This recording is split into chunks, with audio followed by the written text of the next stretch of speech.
सुप्रभात ओडिशा। नमस्कार बंधुगण, आपण को आम यूट्यूब चैनल पॉलिटिकल आडारे स्वागत। टॉप न्यूज गुड़िक जानापी भिडटी को शेष पर्यंत देखंतु। राज्यपाल राज्य में आरंभ है जनगणना। प्रथम थर पर जातिभित्तिक जनगणना। राज्यपाल राज्य में आरंभ है जनगणना। 15 वर्ष पर होउछि जनगणना। घर बसी निजे दे पारिबे निज परिवार तथ्य।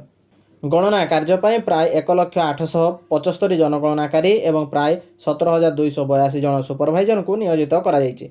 समस्त गणनाकारी और सुपरभाइजर फिल्ड रे रहिबे। जिले में जिलापाल और महानगर निगम रे कमिशनर मान नेतृत्व में यह होउछि। जड़े गणनाकारी 200 घर तथ्य संग्रह करें।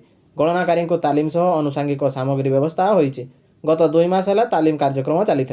परवर्ती खबर, राज्य में प्रथम दिन में स्वजनगणना करिसंती 17,000। राज्य में जनगणना को नहीं आसिला बड़ अपडेट। प्रथम दिन में स्वजनगणना करिसंती 17,000 लोक। स्वजनगणना प्रक्रिया रे अधिकरू अधिक लोक सामिल होगापी साधारण लोकों को अपील करछंती मुख्य शासन सचिव।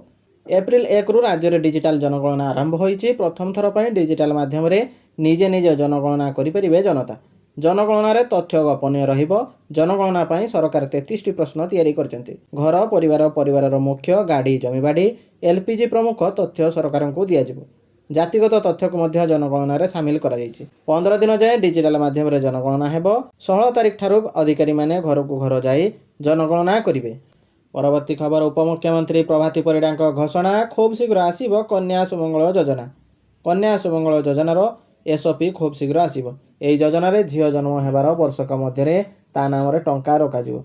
झियो को 21 वर्ष हेबा परे ता अकाउंट को लक्षाधिक टंका जीवो बोली उपमुख्यमंत्री प्रभाती परिड़ा कहिसंती। कन्या सुमंगल योजना बजेट रे घोषणा होइछि। तार एसओपी खूब शीघ्र फाइनाल हेबो। कन्या सुमंगल योजना एजुकेशन बेस्ड हबो। झियो जन्म हेबार वर्षक मध्य ता नाम रे टंका रखाजिवो। झियो को 21 वर्ष हेबा परे ता अकाउंट को लक्षाधिक टंका जीवो। एसबुर पूरा एसओपी आसिबा परे चित्र स्पष्ट हेबो बोली उपमुख्यमंत्री कहिसंती। परवर्ती खबर, आउ मिलबनी गैस सिलिंडर। एलपीजी संकट भितर मंत्री बड़ सूचना। मध्यप्राच्य रे युद्ध आरंभ हो जाइछि। अमेरिका इजराएल और ईरान मध्य 30 दिन अधिक समय धरी युद्ध चली। यह भितर सारा विश्व उपरे यार प्रभाव पड़ी। मध्यप्राच्य युद्धर संकट टळू नथिबारु आगामी दिन में गैस रंधन गैस पेट्रोल डीजेल आदिर समस्या बढ़ी पारे बोली साधारण लोके आशंका करुचंती। गैस सिलिंडर दर हु हु होई बढ़ुची। किछि दिन तले सरकार पक्षर सूचना दि जाइतिला जे राज्य में पर्याप्त परिमाणर रंधन गैस सिलिंडर उपलब्ध अछि। किंतु जगाण मंत्री आउ एक गुरुत्वपूर्ण सूचना देइचंती। आगकू राज्य में पीएनजी जगाण वृद्धि करबा नै सूचना देइचंती जगाण मंत्री कृष्णचंद्र पात्र। मंत्री कहिसंती आगकू आउ एलपीजी मिलिबो नाही। राज्यर 30 जिले में पीएनजी जगाण कराजिबो। 3 मास भितर यह कार्यकारी कराजिबो। एलपीजी पई ई केवाईसी कराजिबो। सहरांचल में पीएनजी बाध्यतामूलक कराजिबो।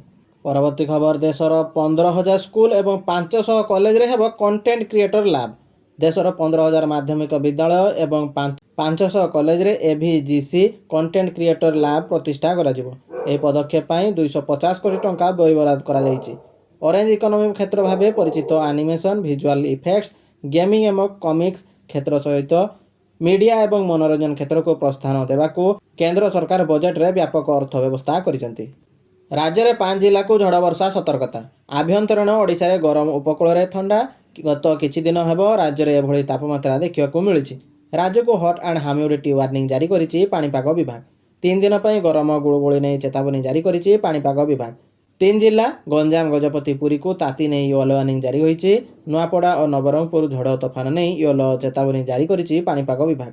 5 तारिख परठारु पागरे परिवर्तन आसिबो। झड़ वर्षा नहीं चेतावनी जारी होइछि। एसबु जिलार किछि स्थान रे प्रबल पवन और बिजुड़ी घड़घड़ी सह वर्षा होई पारे। घंटा प्रति 30 रु 40 किलोमीटर बेगरे पवन बही पारे। परवर्ती खबर, पुणी कड़ाकड़ी पीयूसीसी जांच। प्रदूषण प्रमाणपत्र नथिले 10,000 फाइन। पुणी कड़ाकड़ी हेबो पीयूसीसी जांच। पॉल्यूशन सर्टिफिकेट नथिले फाइन देबाकू पड़िबो। पीयूसीसी जांच पाई दिया जाइतबा डेडलाइन शेष होइछि।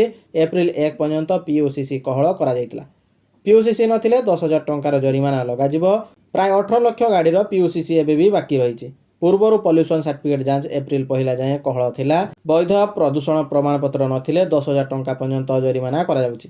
पेट्रोल पंप गुड़िकर पॉल्यूशन सर्टिफिकेट देखाइबा पर ही गाड़ी रे तेल पकाइबा पई निर्देश रहिछि। परिवहन विभाग पक्षरु मागणारे ग्रीन स्टिकर दिया जाउछि जहा गाड़ीर काचरे लगाइबाकू परामर्श दिया जाइछि।